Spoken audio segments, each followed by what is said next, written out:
चलो अभी are going to start new chapter. हमारी एनाटॉमी एंड फिजियोलॉजी शुरू हो रही है। मेजॉरिटी हमने बायो के सारे चैप्टर्स यहाँ पे कर लिए हैं। जस्ट एवोल्यूशन और बायोटेक्नोलॉजी जो कि इतने हाई ईल्ड टॉपिक्स नहीं है, तो वो हम बाद में करेंगे। पहले हम फिजियोलॉजी और एनाटॉमी के जितने इंपॉर्टेंट चैप्टर्स है वो करेंगे, विच इंक्लूड्स एक आपका मस्कुलर सिस्टम, ठीक है, एक स्केलेटन, दूसरा नर्वस कोऑर्डिनेशन, ठीक है, ब्रेन। तो ये इंपॉर्टेंट चैप्टर्स हैं फ्रॉम फिजियोलॉजी एंड एनाटॉमी। तो आज हमारा चैप्टर जो शुरू होने जा रहा है वो है स्केलेटल सिस्टम, ठीक है, स्केलेटन। उसके बाद हम बात करेंगे मस्कुलर सिस्टम के बारे में। सो इंट्रोडक्शन में अगर आप इस चैप्टर में दो बड़ी इंपॉर्टेंट टर्म्स होती हैं, एक लोकोमोशन और एक मूवमेंट, ठीक है, और इन दोनों में डिफरेंस है, ठीक है। मूवमेंट आपके पास किसी भी बॉडी पार्ट का मूव करना मूवमेंट होती है, ठीक है। लोकोमोशन जहाँ पे क्या है, it's actually movement of the body जब आप लोकेशन चेंज कर रहे हो, ठीक है। तो अगर आप अपनी पोजीशन चेंज कर रहे हो तो वो लोकोमोशन है, सही है। लेकिन अगर आपके पास जस्ट एक बॉडी पार्ट मूव हो रहा है and you are not changing your position, तो वो आपके पास मूवमेंट है। एग्जाम्पल के तौर पे अगर आप बात करो प्लांट की, ठीक है, प्लांट में लोकोमोशन नहीं होता लेकिन प्लांट में मूवमेंट होती है, सही है। आप इसका बहुत अच्छा एग्जाम्पल है सनफ्लावर। तो सनफ्लावर क्या करता है, जहाँ पे सन की डायरेक्शन होती है उस तरफ अपना फ्लावर का फेस कर लेता है, ठीक है। तो वो मूवमेंट हो रही है एक तरीके की। लाइकवाइज आपके पास बहुत सारे एग्जाम्पल्स हैं कार्निवोरस प्लांट्स के, तो उनके अंदर मूवमेंट देखने को मिलती है, लेकिन वो अपनी पोजीशन, कभी प्लांट अपनी पोजीशन नहीं चेंज कर सकता, ठीक है। तो लोकोमोशन उनमें पॉसिबल नहीं है। अच्छा, तो ये दो टर्म्स हैं, इनके दरमियान में डिफरेंस होता है, ये दोनों सेम नहीं है। मूवमेंट में आपके पास चेंज इन पोजीशन नहीं होता, लोकोमोशन में चेंज इन पोजीशन होता है। उसके बाद इस चैप्टर को शुरू करने से पहले मैं आपको एक चीज़ बता दूं कि यहाँ पे आप बात करोगे मसल्स की, ठीक है, और दूसरा आप बात करोगे बोन्स की। अब बोन और मसल, सवाल ये है कि ये दोनों क्या हैं। तो ये आपके पास टाइप ऑफ टिश्यू है, ठीक है। बोन आपके पास है कनेक्टिव टिश्यू, ठीक है, और मसल क्या है, मसल आपके पास है muscular tissue. So animal tissue ना चार टाइप का होता है। पहला आपके पास epithelial tissue, connective tissue, muscular tissue और फिर नर्वस टिश्यू। सबके फंक्शंस डिफरेंट हैं, अलग अलग हैं। इनको एक बार थोड़ा सा हम ओवरव्यू ले लेते हैं कि यहाँ पे जो टिश्यूज़ हमारे पास मिलते हैं एनिमल बॉडी के अंदर, ह्यूमन के अंदर, वो कौन से होते हैं। ये आपको हर चैप्टर में ये चीज़ काम आएगी आगे चल के। अगर आप बात करो सबसे पहले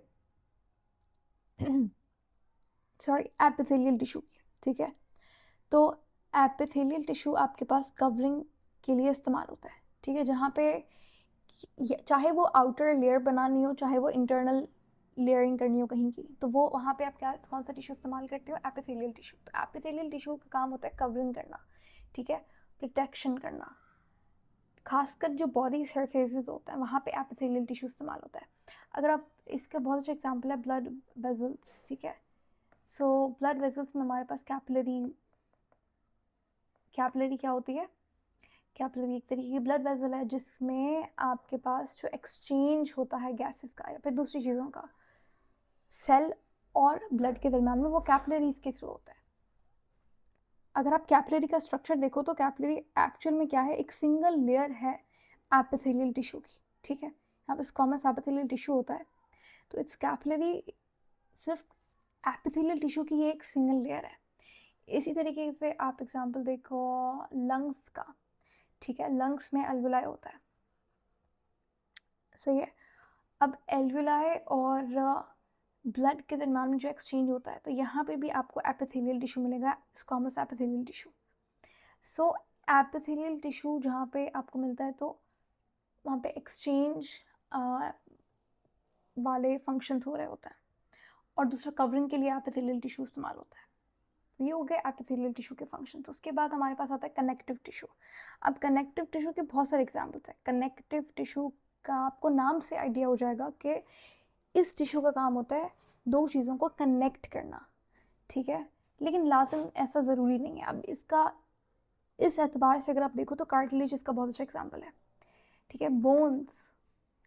लेकिन अगर आप बात करो ब्लड की, ठीक है, तो ब्लड क्या है, ब्लड भी एक कनेक्टिव टिश्यू है, सही है। सो एक्चुअल में आपके पास कनेक्टिव टिश्यू क्या कर रहा होता है, ये कनेक्शन का काम कर रहा होता है। It forms blood, adipose tissue, bones, cartilage, support में काम आता है। जैसे बोन और कार्टिलेज का मेन फंक्शन क्या है, ये स्केलेटन बनाता है बॉडी का, तो इनका काम क्या है, सपोर्ट, ठीक है। तो कनेक्टिव टिश्यू वैरायटी आपको बहुत ज़्यादा मिलती है यहाँ पे, ठीक है। फिर आता है मस्कुलर टिश्यू। मस्कुलर टिश्यू का काम होता है मसल फॉर्म करना बॉडी का। हमें पता है मसल क्या है, मसल एक तरीके का टिश्यू है जिसका काम होता है मूवमेंट, ठीक है। ये एक कॉन्ट्रेक्टाइल टिश्यू है। कॉन्ट्रेक्टाइल का मतलब क्या है, ये कॉन्ट्रैक्ट रिलैक्स कर सकता है। बॉडी का हर टिश्यू कॉन्ट्रैक्ट रिलैक्स नहीं कर सकता, एपिथेलियल टिश्यू कॉन्ट्रैक्शन नहीं कर सकता, मस्कुलर टिश्यू कर सकता है, ठीक है। इसी तरीके से ये जो कॉन्ट्रैक्शन रिलैक्सेशन का जो ये अमल है, ये होता किसकी वजह से, ये होता है जब एक टिश्यू के पास सलाहियत होती है डीपोलराइज करने की। अब इसका क्या मतलब है, देखो आपकी बॉडी का हर सेल, अब टिश्यू किससे बना हुआ है मैम, टिश्यू बना हुआ है सेल से, ठीक है। बॉडी का हर सेल, उसके अंदर कुछ ना कुछ चार्ज रहता है, और ये चार्ज आता है आयंस की वजह से, ठीक है। अब सेल के अंदर जो है नेगेटिव आयंस ज़्यादा होते हैं, या आप ये कह सकते हो कि सेल के बाहर पॉजिटिव आयंस ज़्यादा होता है, सेल के अंदर पॉजिटिव आयंस कम होता है। तो इसकी वजह से जो अब कुछ एक चार्ज डिफरेंस क्रिएट हो गया, ठीक है। यहाँ पे एक चार्ज डिफरेंस क्रिएट हो गया, आप कह सकते हो चार्ज ग्रेडियंट क्रिएट हो गया। तो हर सेल के अंदर हमारे पास जो रेस्टिंग पोटेंशियल होता है, सही है, जो रेस्टिंग यानी कि एक सेल अभी कोई एक्टिविटी नहीं कर रहा, बस रेस्ट कर रहा है, उस वक्त आपके पास सेल का रेस्टिंग पोटेंशियल क्या होता है बेटा, -70 MV होता है। एम यानी कि मिली वोल्ट होता है, ठीक है। तो ये जो सेल है, ये इससे आप कहते हो कि सेल क्या है, पोलराइज्ड है। पोलराइज का मतलब क्या होता है, एक सेकेंड ये मैं कंप्लीट कर लूँ, एंड देन अगर फिर कोई कंफ्यूजन होती है then I think I can repeat it, okay, how about that, ठीक है। तो बॉडी का जो हर सेल है अपने पास, वो क्या होता है बेटा, पोलराइज स्टेट में होता है। पोलराइज का मतलब होता है जब भी आपके पास एक डिफरेंस हो के नेगेटिव आयन, यहाँ पे एक, यहाँ पे पॉजिटिव चार्ज है मेरे पास, यहाँ पे नेगेटिव चार्ज है, तो यहाँ पे दो अलग अलग क्या बन गए, पोल्स बन गए। इसको मैं बोलूँगी ये क्या है, ये पोलराइज्ड है। तो हमारा सेल जो है, हर बॉडी का सेल हमारा पोलराइज्ड होता है। अब सिर्फ बॉडी के कुछ सेल्स के पास ही ये सलाहियत होती है, ये एबिलिटी होती है कि अपने आप को वो डीपोलराइज कर सकता है। डीपोलराइज का मतलब क्या है कि पोलराइज वाली कंडीशन से अपने आप को निकाल सकता है। देखो पोलराइज में क्या हो रहा है, अंदर से सेल नेगेटिव है। डीपोलराइज कब होगा सेल, जब मैम अंदर से सेल कैसा हो जाएगा, पॉजिटिव हो जाएगा, तब यानी कि वो सेल क्या है, डीपोलराइज हो गया, करेक्ट। सो सिर्फ दो टिश्यूज आपके पास ऐसे हैं जो डीपोलराइजेशन कर सकते हैं। पहला है मस्कुलर टिश्यू, दूसरा है नर्वस टिश्यू। दोबारा से रिपीट करी मैंने भी क्या कहा, देखो हमारी बॉडी में टिश्यू है, टिश्यू बना हुआ है सेल से, सही है, इतनी बात क्लियर है। अब बॉडी का जो हर सेल है ना, वो अंदर से नेगेटिव होता है। अब कितना नेगेटिव होता है, कितना पोटेंशियल होता है, कितना पोटेंशियल डिफरेंस होता है सेल में, कितना वोल्टेज होता है, -70 MV। MV का मतलब है मिली वोल्ट। वोल्ट क्या होता है, वोल्ट यूनिट है ना पोटेंशियल डिफरेंस का। सो -70 MV, ये आपके पास रेस्टिंग पोटेंशियल है एक सेल का।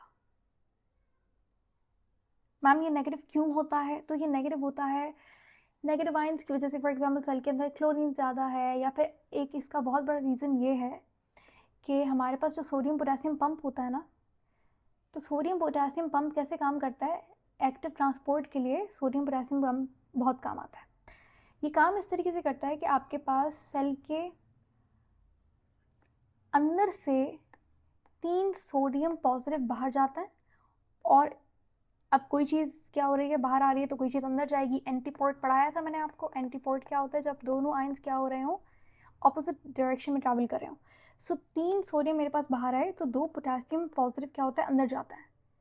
तो आप देख रहे हो यहाँ पे इसको कहते हैं सोडियम पोटेशियम पंप। इसकी वजह से आपके पास सेल के अंदर पॉजिटिव आयन कम है और सेल के बाहर पॉजिटिव आयन ज़्यादा हैं। एक तो ये बहुत बड़ा रीज़न है। इसके अलावा आपके पास जो सेल मेम्ब्रेन होती है ना, वो जनरली ज़्यादा आप कह सकते हैं परमिएबल होती है टूवर्ड पॉजिटिव आयंस। तो पॉजिटिव आयंस आपके पास, I am not sure about this, either to positive ion या फिर नेगेटिव आयन, तो किसी एक की वजह से वो क्योंकि ज़्यादा परमिएबल होती है, बायस्ड होती है एक आयन के टूवर्ड, जिसकी रिजल्ट में आपके पास जो पॉजिटिव आयंस हैं वो बाहर चले जाते हैं और नेगेटिव वाले अंदर आसानी से आ सकते हैं। तो एक ये रीज़न है कि अंदर जो सेल का इनसाइड है ना, वो पॉजिटिव होता है, आई एम सॉरी नेगेटिव होता है। बात समझ आइए?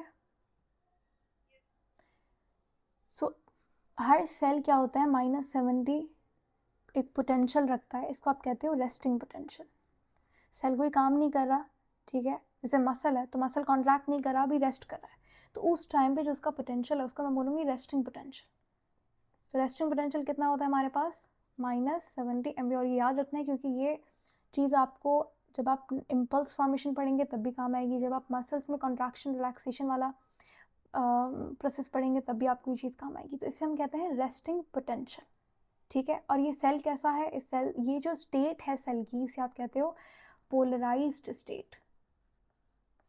सही है, यहाँ तक बात समझ। अच्छा, अब बॉडी का हर सेल क्या मैम पोलराइज होता है? Exactly, the answer is yes. तो चाहे वो कोई भी सेल हो, एपिथेलियल हो, कनेक्टिव हो, मस्कुलर हो, नर्वस टिश्यू है, सारे बॉडी के सेल्स क्या होता है, -70 उनका रेस्टिंग पोटेंशियल होता है और वो पोलराइज स्टेट में होता है, ठीक है।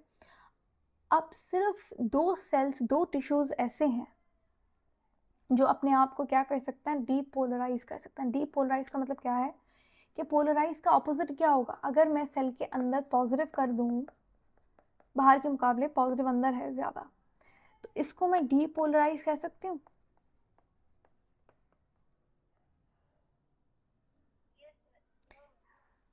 यस कह सकते हैं इसको हम डीपोलराइज, ठीक है। पोलराइज में क्या था, अंदर नेगेटिव था बाहर पॉजिटिव है, डीपोलराइज उसका ऑपोजिट हो जाएगा ना, ठीक है। तो जब सेल अंदर से पॉजिटिव हो जाए बाहर बाहर के कंपैरिजन में, तो उसे आप कहते हैं डी सेल क्या हो गया, डीपोलराइज हो गया। अब 2 ही आपके पास टिश्यू ऐसे हैं जो अपने आप को डीपोलराइज कर सकते हैं। पहला है मस्कुलर टिश्यू एंड दूसरा क्या है,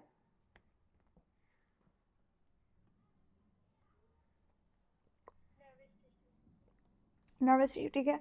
अब मसल मैम डीपोलराइज क्यों करता है अपने आप को? मसल डीपोलराइज इसलिए करता है ताकि वो, आपको पता है कॉन्ट्रैक्शन कैसे होती है, कॉन्ट्रैक्शन कैसे होती है, कॉन्ट्रैक्शन इसी की वजह से होती है क्योंकि मसल अपने आप को डीपोलराइज करता है, उसकी वजह से कुछ चीज़ें होती हैं मसल में एंड उसकी वजह से मसल क्या करता है, कॉन्ट्रैक्ट करता है। तो डीपोलराइजेशन की वजह से कॉन्ट्रैक्शन हो रही है।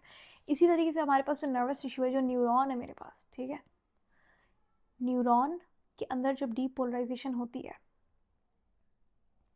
उसकी रिजल्ट में इम्पल्स जनरेट होता है, एक न्यूरॉन से दूसरे न्यूरॉन में इम्पल्स जाता है, ठीक है। इस डीपोलराइजेशन की वजह से होता क्या है कि वो आपके पास कैल्शियम रिलीज़ होता है कैल्शियम चैनल्स, फिर वो कैल्शियम चैनल्स पुश करते हैं आपके पास न्यूरोट्रांसमीटर वेसिकल्स को, वहाँ से न्यूरोट्रांसमीटर निकलता है और वो सिग्नल लेकर जाता है दूसरे न्यूरॉन में।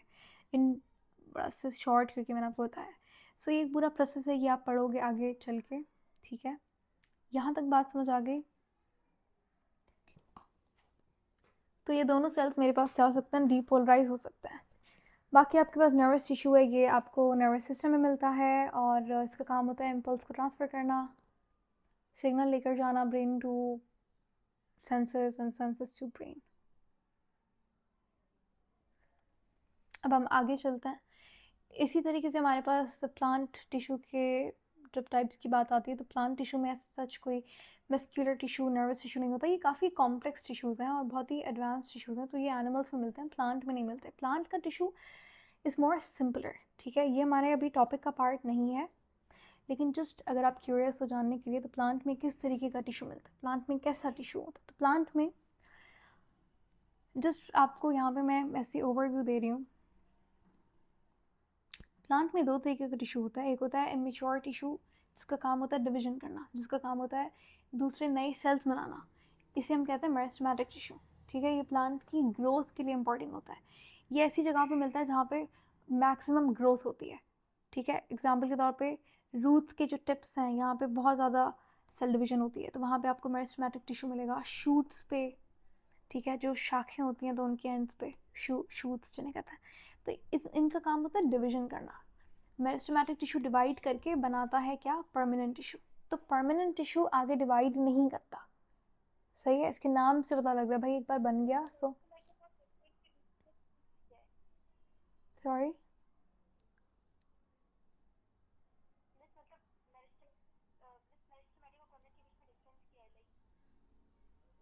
मेरिस्टेमेटिक और किसके दरमियान में?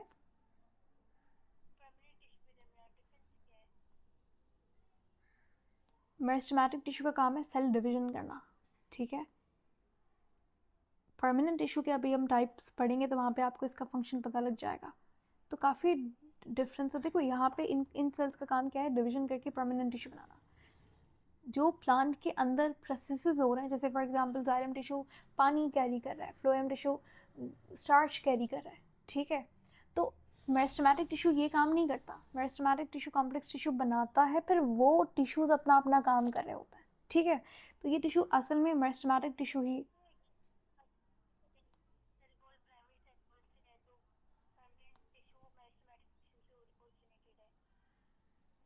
आपकी आवाज़ कट गई थी तो मुझे समझ नहीं आया, can you please repeat your question?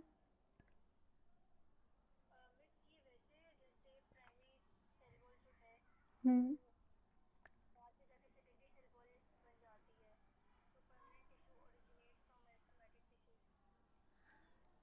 हाँ, आप ये कह सकते हो कि ये ओरिजिनेट यहाँ से हो रहा है, लेकिन about primary cell wall and secondary cell wall तो वो आपके पास you know may be after class I can address that. Okay,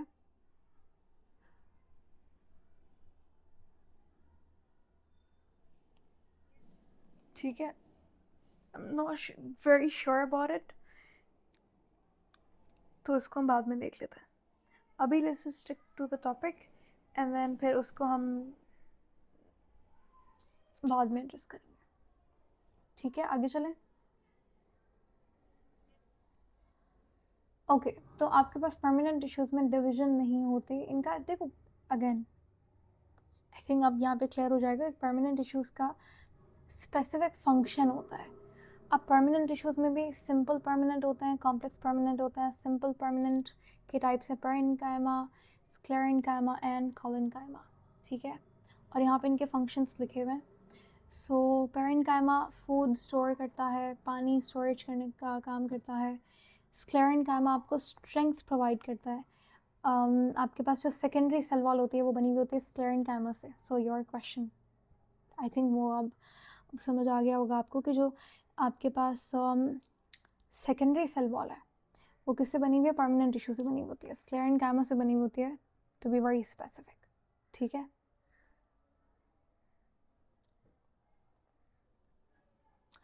उसके बाद है कोलेन्काइमा। कोलेन्काइमा आपके पास यंग स्टेम्स वगैरह को सपोर्ट करता है।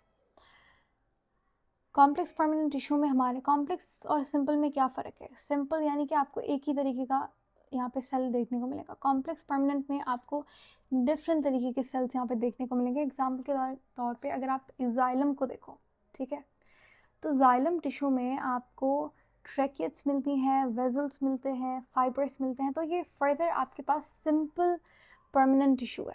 ठीक है, तो यहाँ पे आपको डिफरेंट तरीके के सेल्स देखने को मिल रहा है, एक से ज़्यादा टाइप का सेल मिल रहा है जाइलम में, तो इससे हम कहते हैं इसीलिए कॉम्प्लेक्स परमानेंट टिश्यू। लाइकवाइज हमारे पास फिर फ्लोएम है, तो फ्लोएम में आपको सेफ ट्यूब्स मिलती हैं एंड कंपेनियन सेल्स मिलते हैं, फाइबर्स मिलते हैं।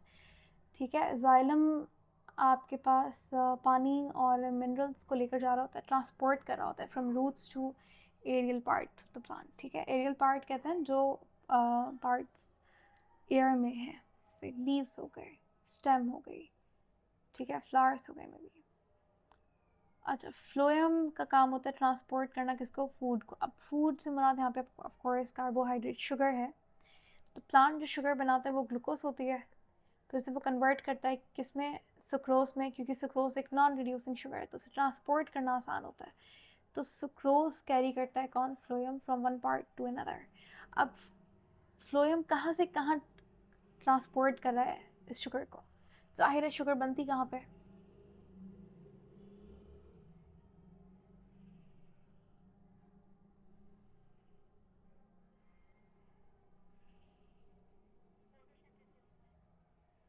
और फोटोसिंथेसिस कहाँ पे हो रहा है,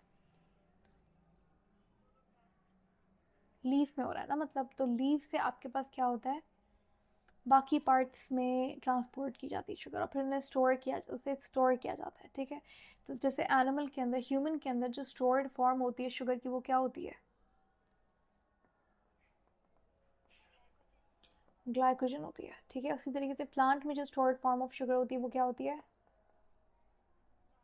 और इसीलिए आप स्टार्च प्लांट के अंदर होती है, एनिमल के अंदर ग्लाइकोजन होती है, इसीलिए ग्लाइकोजन को आप क्या कहते हो, एनिमल स्टार्च कहते हो, ठीक है। चलें, अब हम यहाँ पे शुरू करने वाले हैं क्या, अच्छा ये एक और चीज़ कि मीज़ोफिल सेल जो है, मीज़ोफिल सेल आपके पास लीफ में सेल्स मिलते हैं उनको मीज़ोफिल सेल्स कहा जाता है। तो मीज़ोफिल सेल जो है वो क्या है, वो सिंपल परमानेंट टिश्यू है या फिर मेरिस्टेमेटिक टिश्यू है या कॉम्प्लेक्स परमानेंट टिश्यू है, थिंक अबाउट इट।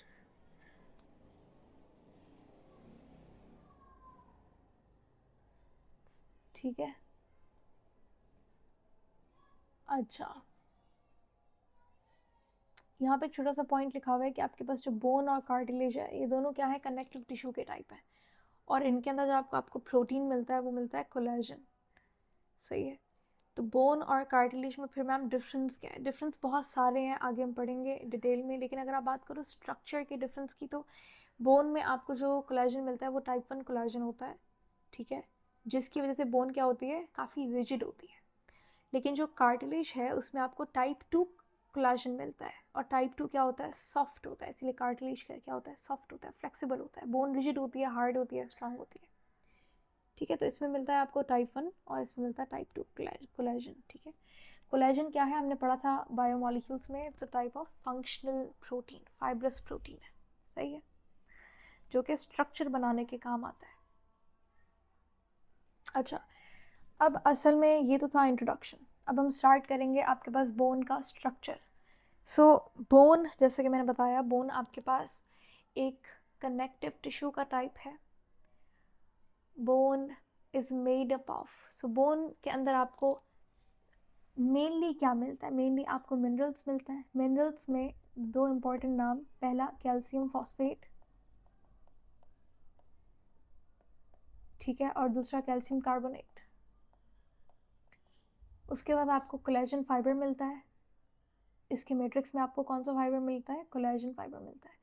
और बोन में जो पानी की परसेंटेज होती है वो क्या होती है, इतनी ज़्यादा नहीं होती, कम ही होती है, 20% पानी की परसेंटेज आपको मिलती है बोन में, ठीक है। एक तरीके का कैसा टिश्यू है बेटा, कनेक्टिव टिश्यू है। बोन की आउटर मोस्ट कवरिंग जो होती है उसे आप पेरिओस्टियम कहते हो। ऑस्टियम वर्ड जहाँ पे भी आ गया आपने समझ आना है कि किसकी बात हो रही है, बोन की बात हो रही है। And whenever you are talking about cartilage तो आप जो टर्म यूज़ करेंगे वो कौन सी होगी, कॉन्ड्रियम, ठीक है। सो कार्टिलेज के ऊपर जो कवरिंग होती है वो पेरिकार्डियम होती है, आई एम सॉरी पेरिकार्डियम नहीं होती,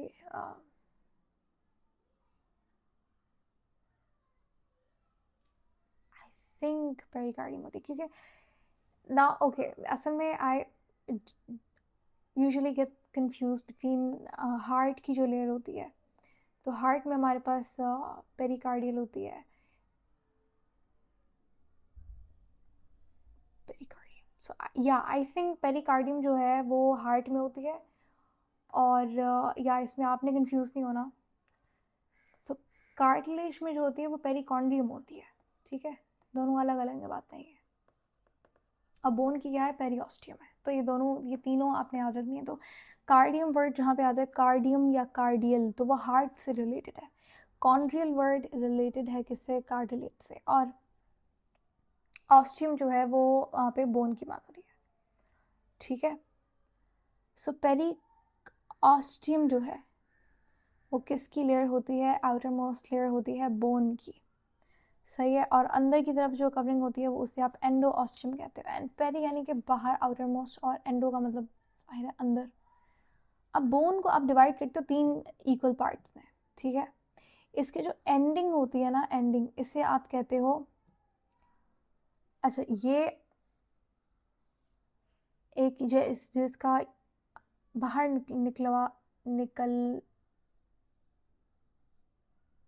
ये वाला पार्ट, ठीक है, निकला हुआ पार्ट आपको नजर आ रहा है ना, ये वाला पार्ट,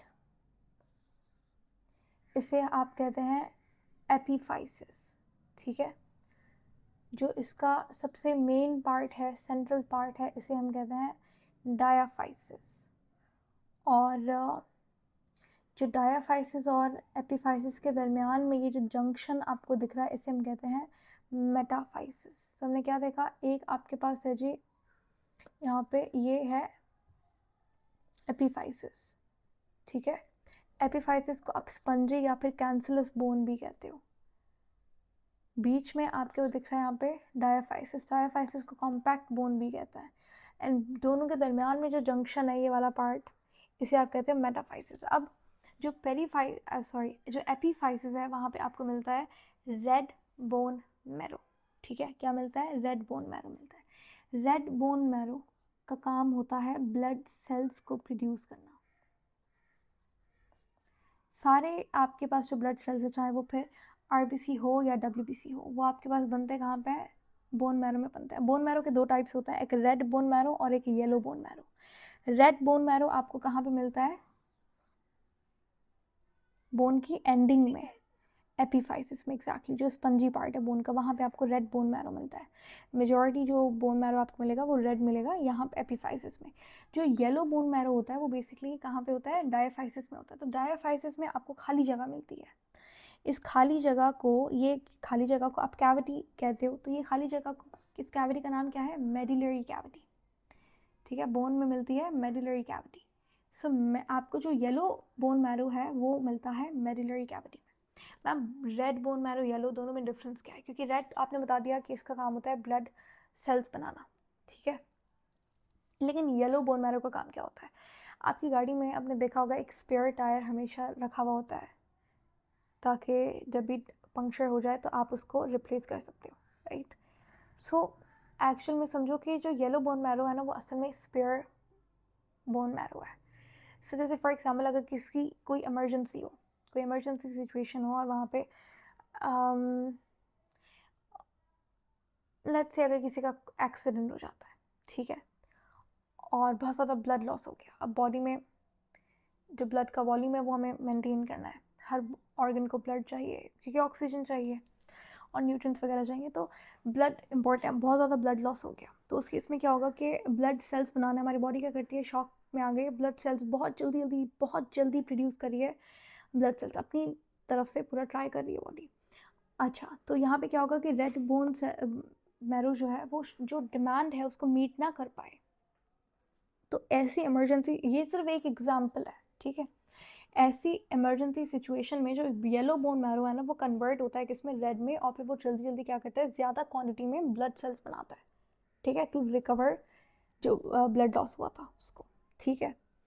अच्छा, बोन सेल्स जहाँ पे मिलते हैं वो मैट्रिक्स को, अब बोन देखो, जो इमेच्योर बोन सेल्स होते हैं उन्हें ऑस्टियोब्लास्ट कहा जाता है। ऑस्टियोब्लास्ट एक मैट्रिक्स में ट्रैप होते हैं, यहीं पे ये मैच्योर होता है। So when they are babies, इन्हें आप कहते हो बोन ऑस्टियोब्लास्ट, ठीक है। बेबी बोन सेल्स को ऑस्टियोब्लास्ट कहा जाता है।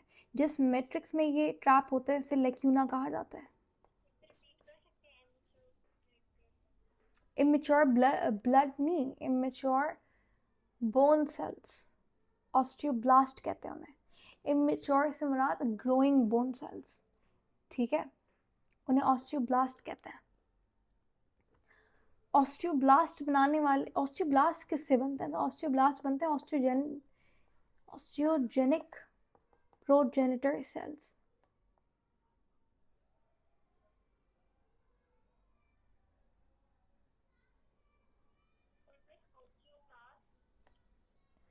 ऑस्टियोक्लास्ट पे आते हैं।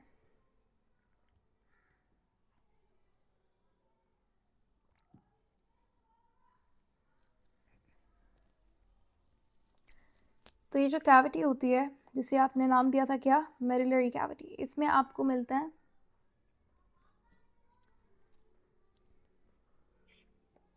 पहला येलो बोन मैरो मिलता है आपको मेरिलरी कैविटी में। दूसरा आपको क्या मिलता है इस तरीके से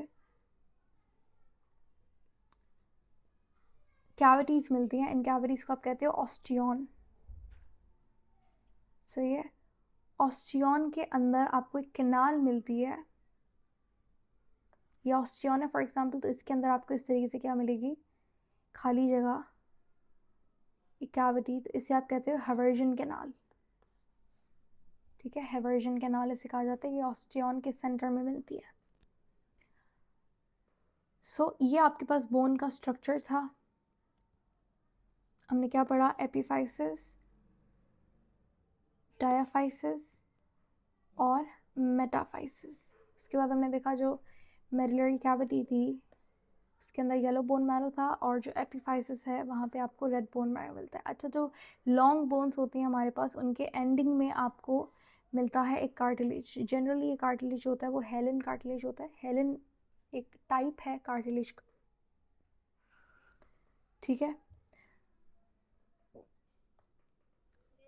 अब हम बात करते हैं बोन सेल्स की। ठीक है, बोन सेल हमारे पास तीन तरीके के होते हैं, तीन टाइप के होते हैं। पहला है ऑस्टियोब्लास्ट। ऑस्टियोब्लास्ट हमारे पास इमैच्योर अनमिनरलाइज्ड सेल्स होता है, उनमें मिनरलाइजेशन नहीं हुई भी होती, ऑसिफिकेशन अभी तक नहीं हुई हुई होती। मिनरलाइजेशन का मतलब है जैसे डिपोजिशन ऑफ कैल्शियम फॉस्फेट या कैल्शियम कार्बोनेट। ठीक है, तो ऑस्टियोब्लास्ट में मिनरलाइजेशन नहीं हुई होती, तो ये अनमिनरलाइज्ड सेल्स हैं। तो ये आपके पास क्या होता है, जब ये लेखिना में ट्रैप हो जाते हैं तो ये कन्वर्ट हो जाते हैं, तब्दील हो जाते हैं किसमें, ऑस्टियोसाइट्स में। ऑस्टियोसाइट्स आपके पास मेच्योर बोन सेल्स हैं, ये आपको लेक्यूना कैविटी में मिलते हैं। और हमारे पास एक सेल का जो टाइप है वो है ऑस्टियोक्लास्ट।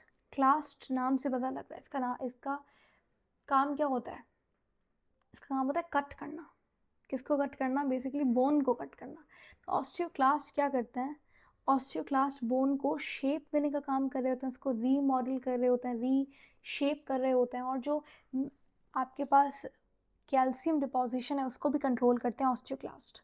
ठीक है, ये बोन को तोड़ के जो कैल्शियम है वो ब्लड में भेज सकते हैं, इनके पास ये पावर होती है। ठीक है, और ऐसा असल में होता है। समझ, आपके पास जब भी ब्लड के अंदर कैल्शियम लेवल कम हो जाता है, इस कंडीशन को आप कहते हो हाइपोकैल्सीमिया। क्या कहते हैं,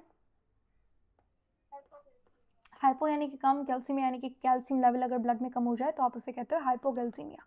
अब हाइपोकैल्सीमिया के टाइम पे आपकी बॉडी में जो पैराथायरॉयड हार्मोन रिलीज़ होता है पैराथायरॉयड ग्लैंड से। ठीक है, देखो ये थायरॉयड ग्लैंड है बटरफ्लाई शेप का, इसके इस तरीके से पी लाइक 4 छोटे छोटे ग्लैंड्स होते हैं इसके ऊपर, इसे हम कहते हैं पैराथायरॉयड ग्लैंड। अब पैराथायरॉयड ग्लैंड रिलीज़ करते हैं पैराथॉर्मोन। ठीक है, PTH। कब रिलीज़ होता है, हाइपोकैल्सीमिया वाले टाइम पे। हाइपोकैल्सीमिया यानी कि ब्लड कैल्शियम लेवल कम है, PTH रिलीज़ हो गया। अब ये जो पैराथायरॉयड हार्मोन है ये जाके 2-3 चीज़ें करवाता है। पहला ये क्या करता है, पहला ये ऑस्टियोक्लास्ट को एक्टिवेट करता है। सो ऑस्टियोक्लास्ट एक्टिवेट होता है किससे, PTH से, पैराथायरॉयड हार्मोन से। और जैसे ऑस्टियोक्लास्ट एक्टिवेट हो जाते हैं तो ये बोन को ब्रेक डाउन करने का काम करता है। ठीक है, सो बोन से, क्योंकि बोन में बहुत सारा कैल्शियम स्टोर्ड होता है, बोन से कैल्शियम रिलीज़ करवाते हैं और वो ब्लड में भेजते हैं। ठीक है, सो आप देख रहे हो यहाँ पे किस तरीके से कैल्शियम डिक्रीज जो हुआ है उसको एनकाउंटर करने के लिए कितने सारे बॉडी में चेंजेस आ रहे होते हैं। एक तो ये तो सिर्फ पहली बात है, क्या किया पैराथायरॉयड हार्मोन ने, इसने एक्टिवेट किया ऑस्टियोक्लास्ट को, तो ऑस्टियोक्लास्ट ने एब्जॉर्ब करवाया कैल्शियम को बोन से।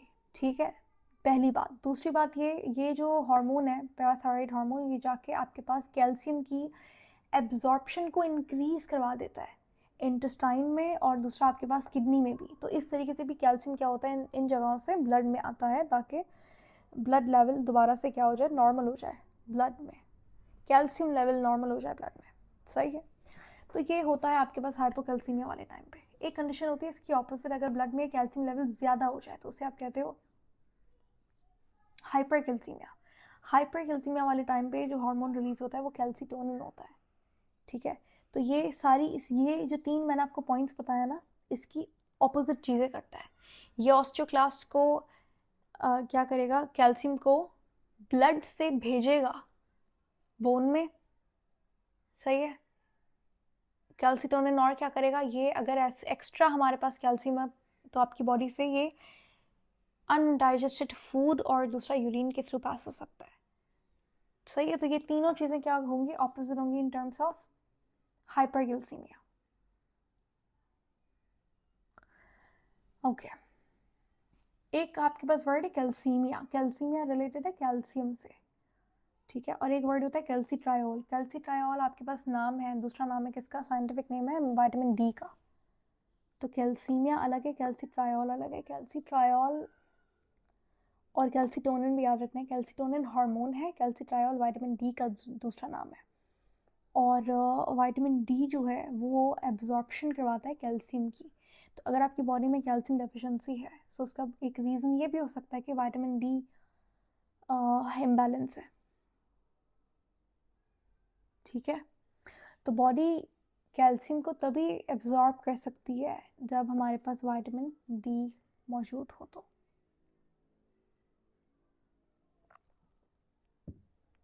अच्छा, यहाँ तक कोई क्वेश्चन है आपको? ओके। आगे हम बात करेंगे कार्टिलेज के टाइप्स के बारे में। ठीक है। तो बोन हमने देखा, देखो बोन आपके पास होती है बहुत रिजिड, बहुत हार्ड, बहुत स्ट्रॉन्ग। इसमें टाइप 1 कोलेजन मिलता है। अगर आप बात करो कार्टिलेज की, तो कार्टिलेज में टाइप 2 कोलेजन मिलता है जो कि सॉफ्ट स्ट्रक्चर फॉर्म करता है। तो इसीलिए कार्टिलेज आपके पास क्या है, फ्लेक्सिबल है as compare to the bone.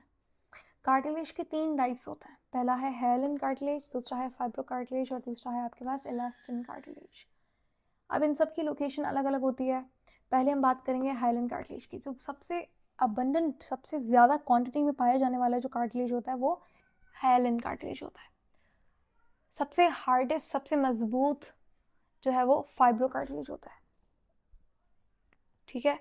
और सबसे स्ट्रॉन्गेस्ट, सबसे फ्लेक्सिबल कौन सा होगा, इलास्टिन कार्टिलेज होता है। आप ये सोच अगर आप ये सोच रहे हो यार ये अगर हार्ड है तो ये सबसे स्ट्रॉन्ग भी तो हुआ, लेकिन ऐसा नहीं है। देखो हार्ड का मकसद यहाँ पे ये है कि रिजिड। सही है।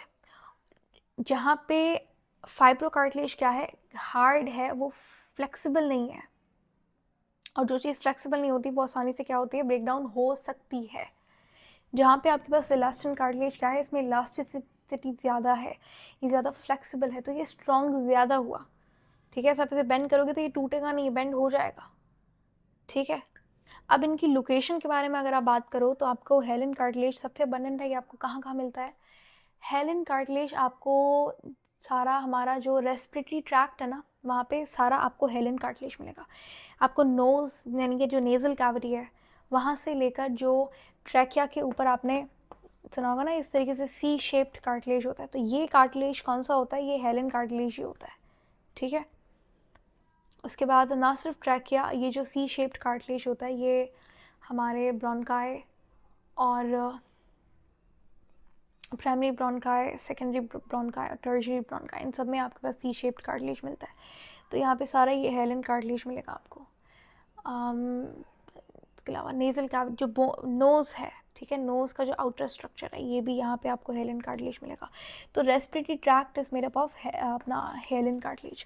हाँ, इसमें एक जगह है जहाँ पे इलास्टिन कार्टिलेज मिलता है और वो है एपिग्लॉटिस। ठीक है।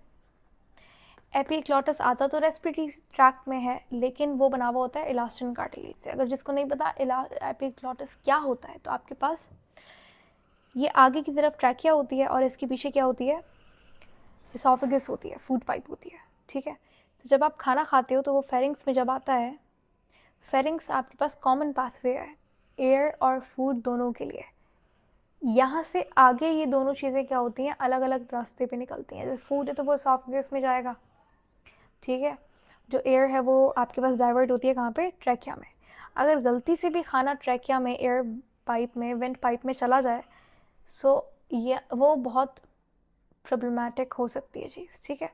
तो वो हमें नहीं करना डेफिनेटली। इसे कहते हैं कि खाते हुए बोलना नहीं चाहिए, क्योंकि गलती से अगर खाना विंड पाइप में चला जाए, तो आपने देखा होगा आप सांस लेना अगर 1 सेकंड 2 सेकंड बंद कर लेते हैं तो वो एक काफ़ी सीरियस कंडीशन हो सकती है।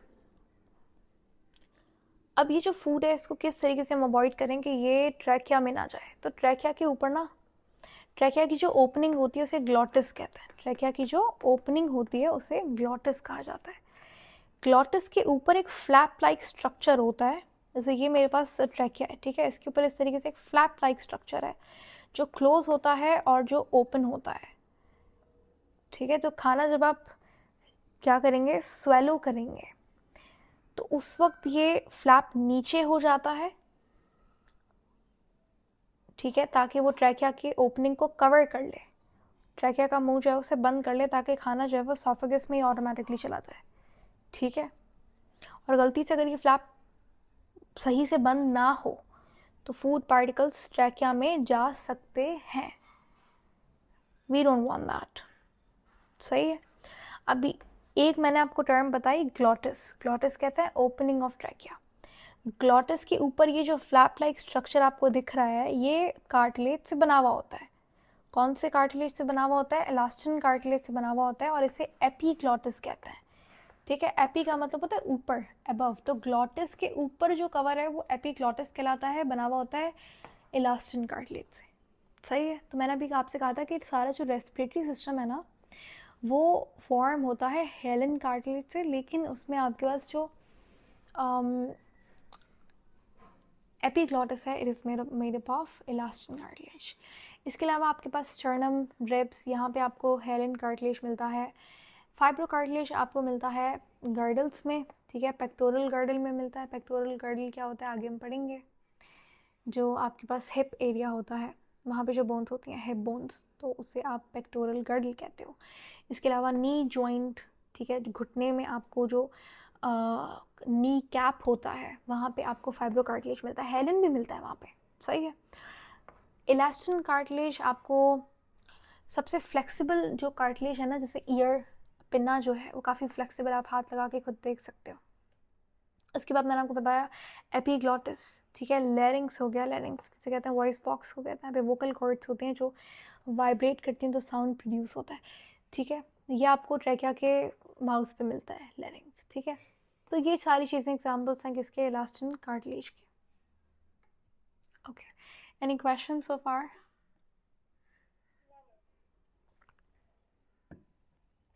अच्छा, तो अब हम पढ़ेंगे difference between bone and cartilage. Bone एक रिजिड फॉर्म है कनेक्टिव टिश्यू की, जो कि कैल्शियम सॉल्ट से बनी हुई होती है। इसमें टाइप 2 कोलेजन होता है, सॉरी टाइप 1 कोलेजन होता है, ठीक है। वहीं पे आपके पास जो कार्टिलेज है वो एक काफ़ी फ्लेक्सिबल कनेक्टिव टिश्यू है। कार्टिलेज ज़्यादा स्ट्रॉन्ग है, ज़्यादा इलास्टिक है, और यहाँ पे एग्जाम्पल्स लिखे हुए आपको कार्टिलेज कहाँ कहाँ मिलेगा, ठीक है। ये हमें पढ़कर आए हैं कि आपको रेस्पिरेटरी ट्रैक्ट में, एक्सटर्नल ईयर में, जॉइंट्स में कार्टिलेज मिलता है। बोन जो है वो नॉन फ्लेक्सिबल होती है, कार्टिलेज क्या है, फ्लेक्सिबल है, मुड़ सकता है। बोन मुड़ नहीं सकती, बोन को अगर आप बेंड करेंगे टूट जाएगी, ठीक है। अच्छा, लेकिन अगर आपके पास एक क्वेश्चन है, देखो अगर मेरे पास एक बोन है और कार्टिलेज है, इन दोनों में अगर कोई एक चीज़ डैमेज हो जाए, ब्रेक डाउन हो जाए दोनों में से किसी एक का, तो उस केस में बोन ज़्यादा जल्दी रिकवर होगी या कार्टिलेज?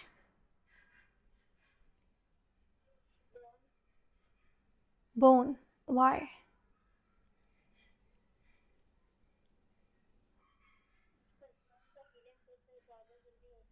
बोन का हीलिंग प्रोसेस जल्दी होता है एज़ कम्पेयर टू कार्टिलेज, सही बात है, लेकिन क्यों?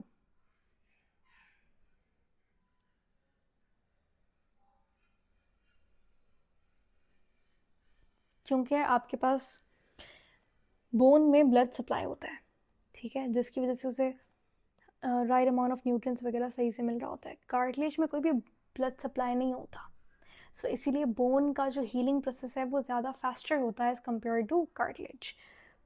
सही है। बोन के जो सेल्स होते हैं उन्हें ऑस्टियोसाइट्स कहते हैं, और जो कार्टिलेज सेल्स होते हैं उन्हें आप कॉन्ड्रोसाइट्स कहते हैं। अच्छा, मिनरल्स डिपोजिशन जो है वो आपको बोन में मिलती है, कार्टिलेज में नहीं मिलती। सो मिनरल डिपोजिशन को आप ऑसिफिकेशन या मिनरलाइजेशन कहते हैं, तो ये हमारे पास बोन में होती है। कार्टिलेज में आपको कोई कैल्शियम फॉस्फेट वगैरह नहीं मिलता, इसमें आपको प्रोटीन मिलेगा, कोलेजन फाइबर मिलेंगे, शुगर्स मिलेंगी, दैट्स इट। उसके बाद बोन बेंट नहीं हो सकती, कार्टिलेज बेंट हो सकता है। बोन में आपको ब्लड वेजल्स मिलती हैं, ब्लड सप्लाई मिलता है, कार्टिलेज में नहीं मिलता। बोन में हमारे पास जो मैट्रिक्स होता है उसे लेक्यूना कहते हैं, और इसमें हमारे पास अब कैनालिक्यूलाई होती हैं। तो कैनालिक्यूलाइज क्या होती हैं? ऑस्टियोसाइट्स जो बोन सेल्स हैं उनके दरमियान में कनेक्शंस होता है, इनको आप कैनालिक्यूलाइज कहते हैं, लेकिन कॉन्ड्रोसाइट के दरमियान में ये ऐसा सच कोई कनेक्शन नहीं होता। सो छोटे छोटे चैनल्स होते हैं ये, जिनके थ्रू न्यूट्रिएंट्स एक्सचेंज होता है दो सेल्स के दरमियान में, ठीक है। इससे ना सिर्फ न्यूट्रिएंट्स, वेस्ट भी, सिग्नल्स भी, ये सब ट्रांसफ़र होता है, ट्रांसपोर्ट होता है। इन्हें आप कैनालिक्यूलाइज कहते हैं। ना सिर्फ ये आपको ऑस्टियोसाइट्स में मिलेंगे, ये आपको और भी जगहों पे जैसे लिवर सेल्स के दरमियान में भी आई गेस मिलते हैं वहाँ पे, ठीक है। हाँ, बाइल कैनालिक्यूलाइट्स, सो ये बाइल ट्रांसपोर्ट में काम करते हैं। बाइल जब ट्रांसफ़र होता है लिवर से बाइल डक्ट में, ठीक है, बाइल में लिवर बाइल जो है वो गॉल ब्लैडर में क्या होता है, स्टोर होता है, ठीक है। सो ये लिवर से जाता है कहाँ पे, गॉल ब्लैडर में, थ्रू बाइल डक्ट।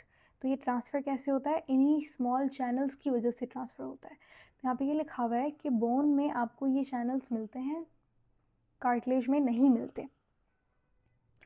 इसके अलावा आपके पास जो बोन है, it supports in movement. Cartilage का काम मूवमेंट मेनली नहीं होता, ये सपोर्ट दे रहे होते हैं। दे मेक्स बॉडी स्ट्रक्चर्स, ज़्यादा बॉडी स्ट्रक्चर बनाने में काम आ रहा होता है कार्टिलेज, ठीक है। एंड इसके अलावा बोन से स्केलेटन बनता है, जबकि जो ज़्यादातर आपको स्ट्रक्चर मिलेगा जैसे ईयर, नोज, लैरिंक्स वगैरह, ट्रैकिया, रिब्स, यहाँ पे आपको कार्टिलेज देखने को मिलता है, ठीक है।